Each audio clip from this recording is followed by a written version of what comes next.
good morning. Steve Collins here from foggy San Antonio, Texas with your morning motivation. Many of you know I have 7 children. 6 are in the house that we're still raising between 8 and 17 years old. So you can imagine what it's like. It's pretty much what you imagine. It's like the Brady Bunch, but on steroids in that sense. So here's a tip that I'd like to give you in relation to relating to others in your own family. So one of the greatest resources Angela and I ever came in touch with was a book called The 5 Love Languages by a guy named Gary Chapman. And the idea behind this was simply this.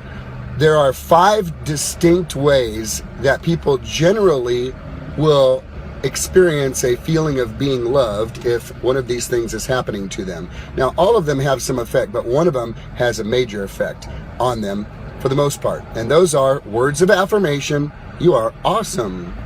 Acts of service, doing something for them. Physical touch, hugging, kissing, snuggling, things like this, okay? Acts of service, words of affirmation, physical touch, quality time, spending time with an individual, and then receiving gifts, coming home with flowers or coming home with a gift or just something unexpected or unannounced just because. So the idea and the concept behind this and the challenge in relationships is this. Subconsciously, we tend to give it to our spouse or children the way that we like it because we don't even know what ours is unless we've been exposed to this information and material.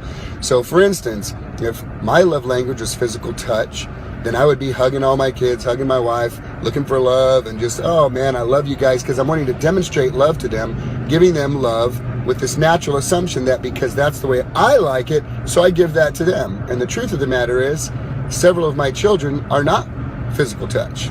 I've got 2 that are quality time, 2 that are words of affirmation, and 2 that are physical touch. So only 2 of the 6 would be getting their love tank filled, if you will, by getting hugs. So I encourage you to study the 5 love languages. Take a look at and explore which one of your children and your spouse or your loved one, what their particular love language is, and here's the challenge. Being aware of what it is that does something for them, you then step out of what's a natural, normal, easy behavior for you, and you become conscious of delivering to them what's important to them. So although my love language is physical touch, rather than coming and giving Angela big hugs and kisses, I actually do stuff for her because her love language is acts of service. When I do stuff for her, that makes her feel loved. When I tell a couple of my kids how I feel about them, that makes them feel loved. When I spend quality time with a couple of my kids, that makes them feel loved. So find out what the love language is of those closest to you and step into the role of discipline to deliver that. So although your time is limited, it'll be very powerful and effective and make a huge difference. Have an awesome day, guys.